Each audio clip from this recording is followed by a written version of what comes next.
Mga konsyal, mga kasama mula sa national government agencies, sa mga kawani ng lokal na pamahalaan, sa ating mga kooperatiba. Happy Cooperative Month sa ating mga kooperatiba. Chairman Romy, maraming salamat po sa inyong mensahe. Si Councilor Edith ay nandyan din po sa lahat ng mga kasama natin sa council, sa opisina natin, sina Sir Troy, at sa lahat-lahat po ng kooperatiba sa lungsod ng Pasig. Natutuwa tayo dahil nakikita natin very vibrant ang mga cooperatives sa ating lungsod ngayon. Congratulations sa lahat ng mga nagawa ninyo na at sigurado pa pong paganda ng paganda ang takbo ng mga kooperatiba sa ating lungsod. Umuulan na ba? May mga kailangan na ako sabihin, pasensya na. Pag umulan, takbo na lang po kayo, ha? Sana hindi. Dasal tayo na hindi muna umulan. Parang umambun lang naman. Pag ganun naman yata yung mga ulap. Nais ko rin pong kunin yung pagkakataon para pasalamatan ng ating kapulisan at ating Peace and Order Department dahil medyo marami pong mga events na naganap nung weekend. Nagkaroon po ng 2 concert nung Sabado. Una po yung music festival sa Bridgetown na umabot ng 30,000. Umabot ng 30,000 ang crowd sa Bridgetown nung Saturday. Talagang ang daming banda, ang daming bisita. At yung pangalawa po, yung sa Arcovia, yung concert po ng St. Gerard Construction. Kahit hindi po sila kumuha ng permit, minabuti po natin na magpadala ng tulong at ng suporta sa pamamagitan ng security. Yung mga kapulisan po natin, kahit di nag-coordinate sa kanila, pumunta pa rin po. At ako rin po, nagpadala po ako ng mga tao, yan, sina Major Tubog, ng ating Peace and Order Department. Alam nyo, bakit ko ba to binabanggit ngayon? Kasi sigurado po, may mga susubok na naman na baliktarin tayo. At ayaw man natin patulan, ay napaka-importante na lumabas ang katotohanan. Doon lang naman tayo, sa katotohanan lang po tayo. Ba't ba kailangan po kumuha ng permit? Ano po ba yung punto ng pagkuha ng permit? Dahil lang ba trip lang natin o gusto lang natin? Hindi po. Kailangan po kumuha ng permit. Ito po ay matter of public safety, public order. Pag nagkagulo, pag nagkaroon ng, kung magkaroon ng stampede, opo, mababa yung tsansa na may mangyari. Pag magkasunog, magka-emergency, pero posibleng nang mangyari.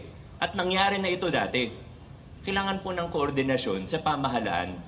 Mas maganda kung alam din ng barangay. Mas maganda kung alam ng kapulisan. Pag kumukuha po ng permit, yung fee, hindi naman yan po yun. Pwede na natin i-waive yung fee para sa mga political event. O pwede natin waive yung fee, wala pong problema.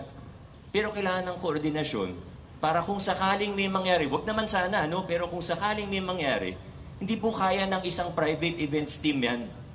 Kailangan po tayo mismo. Pag kunyari, may fireworks display ang lungsod natin, tayo mismo kumukuha ng clearance sa BFP. Gobyerno na po yun. Sumusunod po tayo sa batas.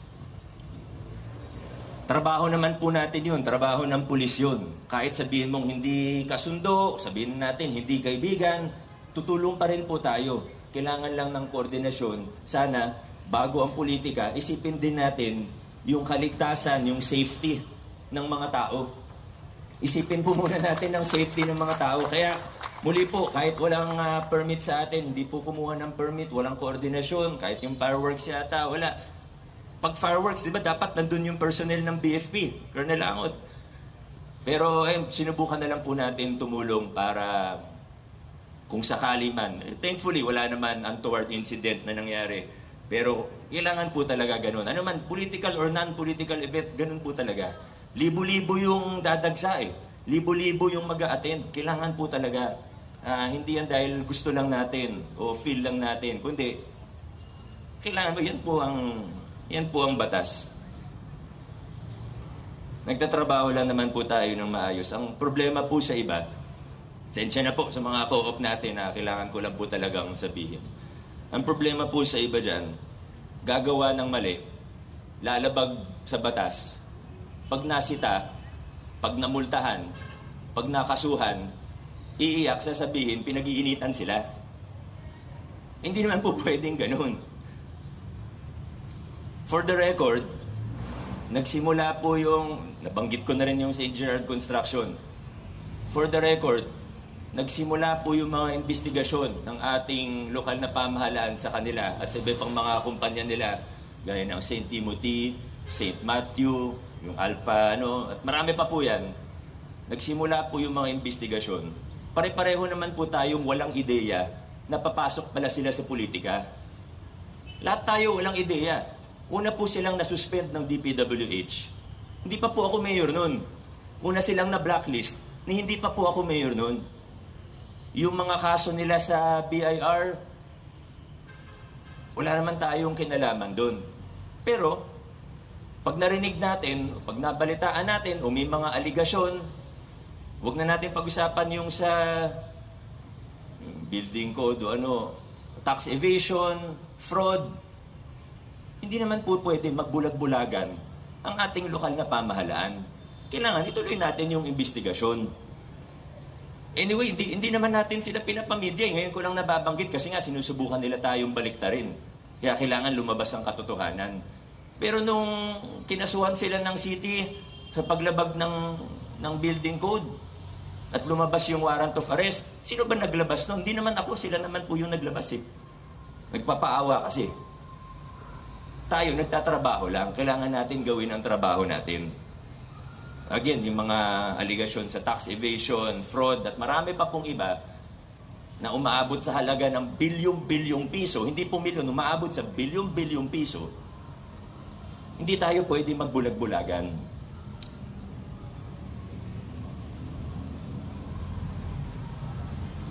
Okay lang yung mag-event eh, walang problema. Concert, magpasara ng kalsada. Very lenient nga po tayo. Yung mga iba, kahit bago pa yung concert, magpasara ng kalsada, mag-event, hindi na natin hinihingan. Basta, mapadala na lang tayo ng mga security. Ginagawa lang natin, trabaho natin. Pero, hindi naman po pa pwede, hindi po pwede na basta kumandidato ka, ay exempted ka na sa lahat ng batas. Hindi po pwede na pag may mga aligasyon sa'yo, o iniimbestigahan ka na sasali ka na lang, makandidato ka, sasali ka sa politika, para mawala na lang lahat ng aligasyon. Para mawala na lang lahat ng investigasyon. Hindi po pwede yun. Open ang Pasig, binuksan natin ang Pasig, lahat pwede sumali sa politika. Pero hindi po pwede na dahil sumali sa politika, ay mawawala na yung mga investigasyon, mawawala na yung mga... Inuulit ko po, para malinaw na malinaw at hindi tayo mabaliktad. Nagsimula yung mga investigasyon, pare-pareho po tayong walang ideya na sasali sila sa politika. Yan naman po ang katotohanan. Alam yan ng taong bayan. Alam yan ng mga Pasigenyo. Kung gusto nating umunlad ang bayan natin, kung gusto nating umunlad ang Pilipinas, kailangan manaig ang rule of law. Hindi ang personalidad. Hindi ang kung sino lang ang may kapangyarihan o may kayamanan. Rule of law. At tayo, patas po tayo. Mananatili tayong patas. Basta't alam natin tama ang ginagawa natin, huwag tayong matakot, huwag tayong magpasindak. Yan din po ang mensahe ko sa mga kawani ng ating lokal na pamahalaan. Dahil nakarating po sa akin na may mga iba po tayong kawani, may mga tumatawag sa kanila, tinatakot sila, sinisindak sila, pinagbabantaan sila. Yung mga nag-i-inspect sa atin, may mga tumatawag yan. Di ko naman sinasabi kung sino yun, pero totoo po yan. Kaya medyo kinakabahan yung mga ibang tao natin. Pero mensahe ko po sa ating mga kawani, huwag kayong matakot. Basta't alam niyong tumatayo, tumitindig kayo sa tama, wala kayong kinikilingan, bagkus nagtatrabaho lang po kayo, huwag kayong matakot. Gawin natin to hindi para sa mga sarili natin, kundi para sa tao, para sa bayan. At lagi po natin tatandaan na sa dulo, ang pinakamalakas na sandata ay ang katotohanan. Maraming salamat, magandang umaga, adjourn na po tayo.